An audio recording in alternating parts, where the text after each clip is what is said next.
Assalamualaikum warahmatullahi wabarakatuh. Berjumpa kembali rekan-rekan semua. Pada kesempatan hari ini, saya akan sedikit berbagi bagaimana menjalankan program Quest untuk melakukan analisa item dengan pendekatan CPP atau Classical Test Theory, khususnya untuk menganalisa item dalam hal mencari tingkat kesulitan item, daya pembeda item, dan tingkat reliabilitas alat tes yang kita gunakan. Nah, sebelum kita menjalankan program Quest-nya, terlebih dahulu langkah pertama yang harus kita lakukan adalah bagaimana kita menyiapkan data yang akan kita gunakan. Kita siapkan data dalam file Excel. Pada kolom A, kita isikan identitas dari responden atau nomor responden. Kemudian kolom B dan seterusnya adalah berisi data-data dari item yang akan kita analisa. Nah, kebetulan data yang saya gunakan dalam contoh ini adalah data dari hasil TPA dengan format jawaban pilihan ganda A, B, C, dan D. Rekan-rekan dapat juga menggunakan analisa item dengan data dengan format skala Likert dengan diisikan 1, 2, 3 sesuai dengan berapa skala yang rekan-rekan semua gunakan. Dalam data contoh ini, saya menggunakan 750 responden dengan jumlah item 20 soal. Nah, setelah data kita siapkan dalam format Excel, kemudian kita rubah data tersebut ke dalam format TXT atau format teks dengan cara menyimpan, kemudian kita ganti, kita save ke file teks MS-DOS. Nah, kemudian kita simpan, kemudian akan kita dapatkan data kita dari Excel dari data dalam bentuk TXT sebagai berikut. Nah, di sini adalah identitas dari responden kita, kemudian sebelah kanannya adalah jawaban-jawaban dari item yang akan kita analisis. Nah, setelah kita mendapatkan data dalam bentuk TXT tersebut, kemudian kita menyiapkan sintaknya atau perintah untuk menjalankan pada program Quest-nya. Contohnya sebagai berikut. Perhatikan 5 baris atas dalam pembuatan sintak. Pada baris pertama adalah berisi judul. Nah, dalam hal ini saya memberikan judul titel TPA UIN Jakarta. Rekan-rekan dapat juga menyesuaikan judulnya sesuai dengan data yang rekan-rekan miliki. Misalnya, hasil skala sikap mahasiswa Jakarta misalnya, atau dan lain sebagainya, sesuai dengan data yang rekan-rekan miliki. Kemudian, baris kedua, data file, kemudian perhatikan data TXT. Data TXT itu apa? Data TXT adalah data yang kita miliki untuk dilakukan analisis. Tadi data saya yang akan saya analisis adalah data ini. Saya namain data. Kemudian di sintak rekan-rekan tuliskan data TXT. Harus sama. Nama file harus sama. Kemudian kode. Kode berisi A, B, C, D. Kenapa? Karena data yang saya gunakan adalah data pilihan ganda. Data pilihan ganda. A, B, C. Jika rekan-rekan menggunakan skala Likert, rekan-rekan dapat mengisikan 1, 2, 3, 4, dan seterusnya. Tergantung skala berapa yang rekan-rekan gunakan. Kemudian format name. Saya isikan 1 sampai 5. Kenapa? Karena identitas yang saya gunakan adalah 5 digit. Jadi lihat di contoh. 1, 2, 3, 4, 5. Saya gunakan 5 digit. Maka saya tulis format name 1 sampai 5. Kemudian tempat ke-6 sampai ke-25 adalah item saya yang jumlah 20 item. Kemudian baris kelima adalah untuk kunci jawaban. Kunci jawaban di sini. Untuk rekan-rekan yang menggunakan skala Likert tidak perlu mengisi kunci jawaban. Ini dihapus saja. Nah, sudah cukup. Untuk baris selanjutnya, biarkan saja, dikopas saja, karena ini adalah perintah untuk merunning pada software Quest. Setelah rekan-rekan memastikan sintaknya sudah benar, kemudian di close semuanya, ditutup semuanya, kemudian kita buka software Quest-nya. Nah, bagaimana merunningnya? Merunningnya cukup mudah. Nah, di sini kita tuliskan submit, spasi, kemudian nama sintak yang kita buat tadi. Kalau saya membuatnya input TPA. Kita tulis input TPA.txt. Kemudian di enter. Nah, sudah selesai running dalam program Quest. Kemudian output hasil item kita ada di file get item. Nah, sudah selesai. Output ditampilkan dalam satu file. Dapat kita baca bersama-sama bahwa jumlah responden yang saya analisis berjumlah 750. Kemudian saya menggunakan jumlah item sebanyak 20 item. Kemudian dalam kategori A, B, C, dan D. Di D ada angka 1. Maksudnya adalah bahwa D adalah kunci jawabannya. Kemudian CON adalah jumlah peserta yang memilih kategori jawaban. Kategori A dijawab oleh 24 responden atau 3,2% dari 750 responden yang saya gunakan. Kemudian kategori B dijawab oleh 78 orang atau 10,4% dari responden. Jawaban C dijawab oleh 12 orang atau 1,6% dari responden yang saya gunakan. Kemudian pilihan D adalah dijawab oleh 635 orang atau 84,8% dari responden tentunya. Nah, kemudian poin biserial adalah menentukan skala daya pembeda.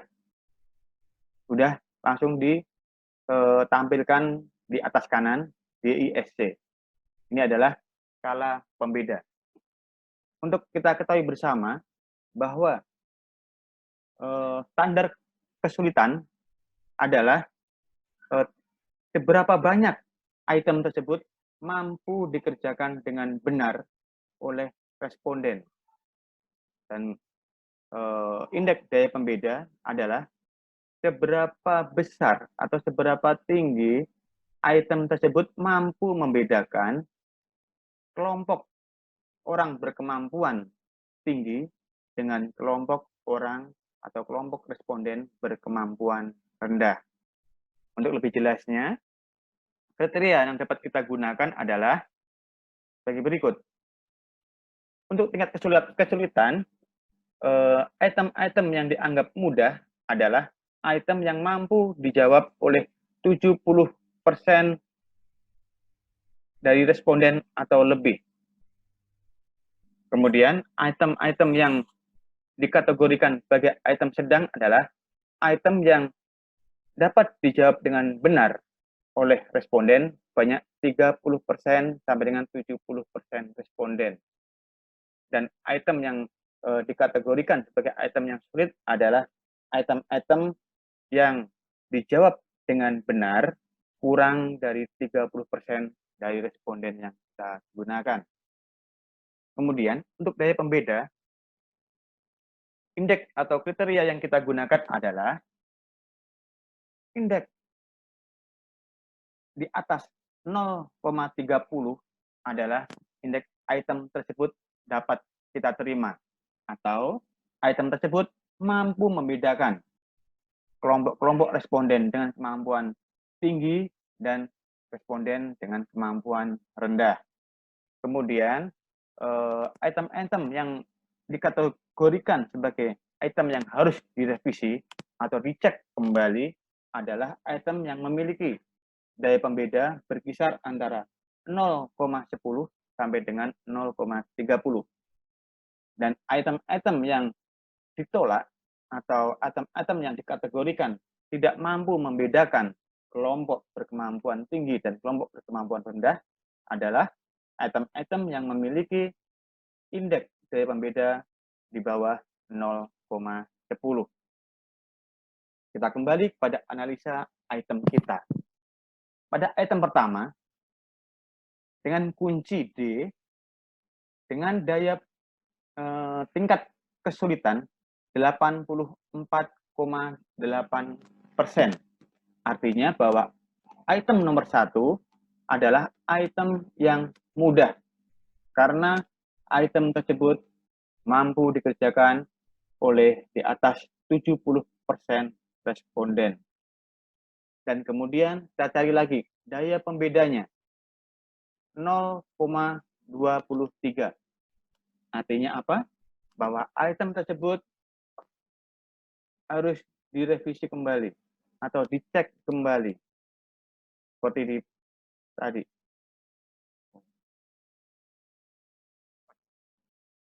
Item ini berkisar antara 0,10 sampai dengan 0,30.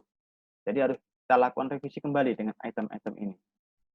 Kemudian pada item kedua, dengan kunci jawaban B. Berapa tingkat kesulitan itemnya? 94%. Artinya item ini adalah item mudah. Kemudian, berapa daya pembedanya? Daya pembedanya 0,22. Artinya item ini juga harus dilakukan revisi kembali atau dicek kembali. Kemudian item nomor 3 dengan kunci jawaban A.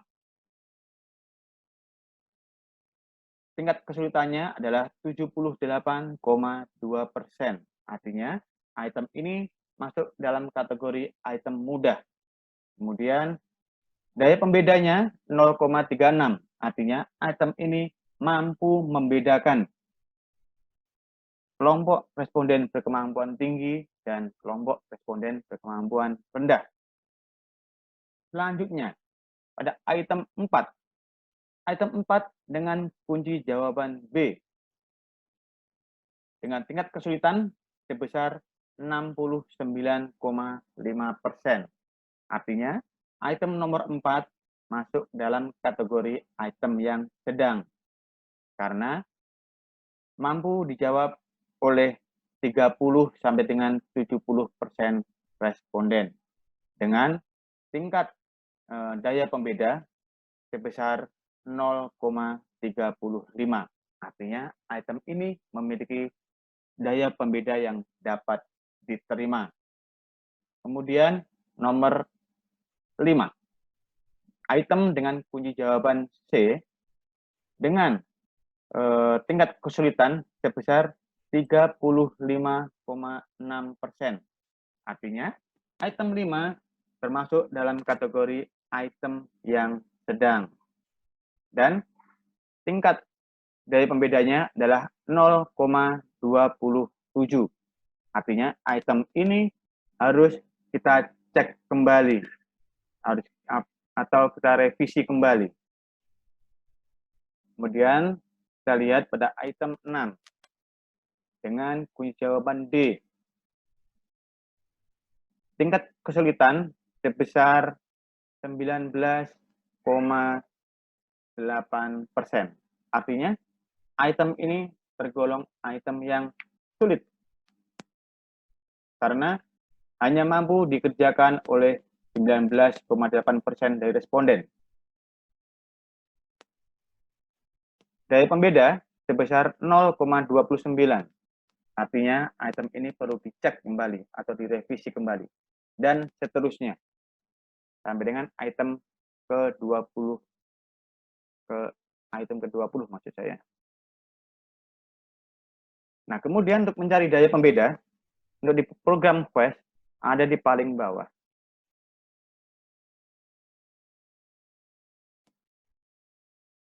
Internal konsistensinya sebesar 0,30. Maksudnya apa? Kita dapat melihat kategori reliabilitas dari Alpha Chromebus. Jadi Wilford tahun 56 yang mengklasifikasikan tingkat reliabilitas sebagai berikut. Reliabilitas bergerak dari angka 0 sampai dengan angka 1. Semakin tinggi mendekati angka 1, semakin baik reliabilitas alat ukur tersebut. Dan Guilford membaginya sebagai berikut. Di bawah 0,20, bahwa alat tes tersebut memiliki reliabilitas yang sangat rendah. 0,20 hingga 0,40 memiliki reliabilitas rendah. 0,40 sampai 70 memiliki reliabilitas yang sedang. 0,70 sampai 0,90 reliabilitas yang tinggi. 91 sampai dengan 0,99 reliabilitas sangat tinggi, dan interval koefisien 1,00 memiliki reliabilitas yang sempurna. Kita kembali pada item yang kita analisakan kembali. Di sini menunjukkan internal konsistensinya 0,30.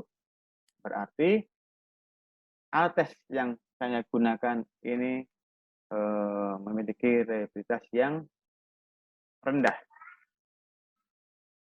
Demikian analisis item yang mampu saya bagikan pada rekan-rekan. Semoga bermanfaat. Ada satu hal sebelum saya akhiri tutorial ini. Sebelum rekan-rekan untuk mendrop item atau mendelete item yang memiliki daya pembeda yang rendah, hal yang wajib rekan-rekan lakukan adalah mencek kembali antara kunci jawaban dan soal.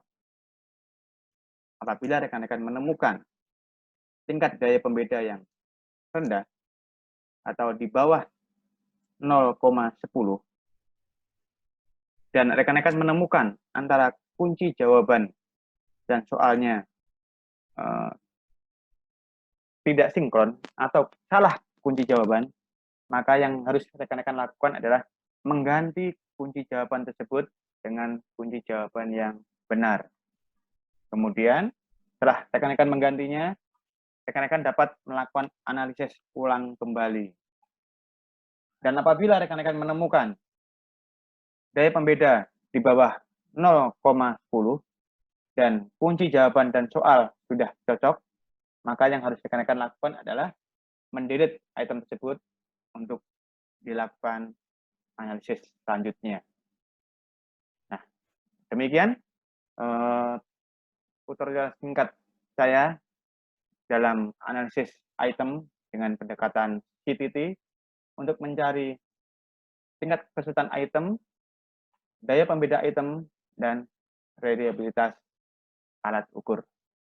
Demikian, terima kasih. Wassalamualaikum warahmatullahi wabarakatuh.